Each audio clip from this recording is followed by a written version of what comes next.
నాకు తెలిసి ఎందుకు వాళ్ళు థియేటర్ లెటర్ ఇచ్చింది, ప్రకటించింది, పోలీసుల దగ్గర పర్మిషన్ తీసుకున్న లెటర్ ని క్లియర్ గా వాళ్ళు మళ్ళీ పోలీసులకే పంపించారు. ఇదిగోండి మీరు ఇచ్చినటువంటి లెటర్ అని. నేను అన్నింది అల్లు అర్జున్ గారు వస్తున్నారు, తగిన భద్రత కావాలని పోలీసులు చెప్పారు లేదా, ఇవన్నీ ఎన్నున్నా ఇప్పుడు థియేటర్ యజమాని థియేటర్ సంబంధించి ఒకరిని ఎవరినో A1 గా పెట్టి అరెస్ట్ చేస్తారు. దాన్ని మనం తప్పట్లేము.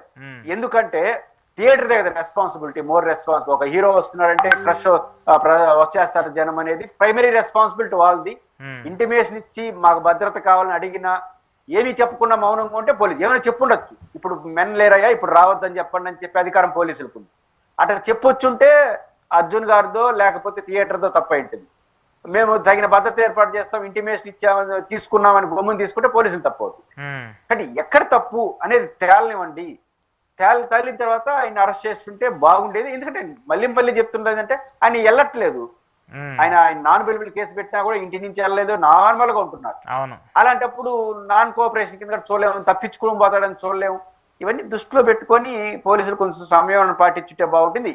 తప్పుని ఎవరు సమర్థించరు, ఆ తప్పులో ఆయన పాత్ర ఉందా లేదా, అది కూడా కుట్రపూరితంగా ఉందా లేదా, లేదా దురుద్దేశం ఉందా లేదా, ఆయనది రెస్పాన్సిబిలిటీ, ఇవన్నీ కొంత పోలీసులు బహిరంగ ప్రకటన ఎప్పుడైనా చేస్తే, లేకపోతే విచారించాలనుకోండి మీరు ఏం చేశారండి ఇట్లా పోలీసులు ఎటు చెప్పినారు, లేకపోతే థియేటర్లు ఎటు చెప్పారు, మీ పాత్ర ఏంటి అడుగుంటే ఇంటికి పోయి అడిగేస్తే ఆయన చెప్తాడు కదా ఏం జరిగింది, వివరణ ఇచ్చుంటాడు కదా. కానీ ఆయన వివరణ కూడా తీసుకోకుండా వెళ్తే అన్నెసరిగా మీరు చెప్పిన ప్రశ్నలు వచ్చేస్తాయి. అప్పుడు ఎందుకు చేయలేదు, ఇప్పుడు ఎందుకు చేయలేదు, ఇవన్నీ వస్తాయి. అంత మంచిది కాదనిపిస్తుంది. ఓకే సార్, కంక్లూడ్ చేస్తూ ఒక పాయింట్, వైసీపీకి సంబంధించి వాళ్ళందరూ కూడా మాట్లాడుతూ వస్తున్నారు. అంబటి రాంబాబు గారు కావచ్చు, లక్ష్మీ పార్వతి గారు కావచ్చు, ఇటు తెలంగాణకు సంబంధించి కేటీఆర్ కావచ్చు, చాలా మంది మాట్లాడుతూ వచ్చారు. ఇప్పుడు వైసీపీ సపోర్ట్ అంటే గతంలో మనం మాట్లాడుకుంటూ వచ్చాం చాలాసార్లు, వైసీపీకి సంబంధించి ఇట్లా ఉంది, ఎలక్షన్స్ టైంలో ఆయన సపోర్ట్ చేశారు. ఇప్పుడు డైరెక్ట్గా వైసీపీ రాజ్యసభ ఎంపీగా ఉన్నటువంటి వ్యక్తి ఆయనే డైరెక్ట్గా ఈ కేసును టేకప్ చేస్తూ వచ్చారు. సో ఏంటి ఈ కేసుకు సంబంధించి వీళ్ళ సైడ్ నుంచి కూడా కొంత సపోర్ట్ అందుతున్నటువంటి సమాచారంగా కూడా చూడొచ్చా?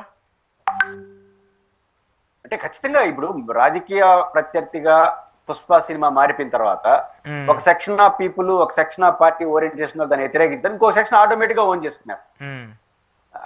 దాంట్లో డౌట్ ఏమీ లేదు. శ్రీనివాసరెడ్డి గారు అనే వ్యక్తి ప్రొఫెషనల్ లాయర్, ఆ తర్వాతే వైసీపీ ఎంపీ. అయితే ఆయన జగన్మోహన్ రెడ్డి గారికి అత్యంత సన్నిహితులు అనే విషయంలో లాయర్ ని రాజ్యసభ చేసినారంటే ఎంతో రిలేషన్ ఉంటాయనే కదా. ఇప్పుడు తీసుకోవడం ద్వారా వైసీపీ కూడా ఒక సిగ్నల్ ఇస్తుంది.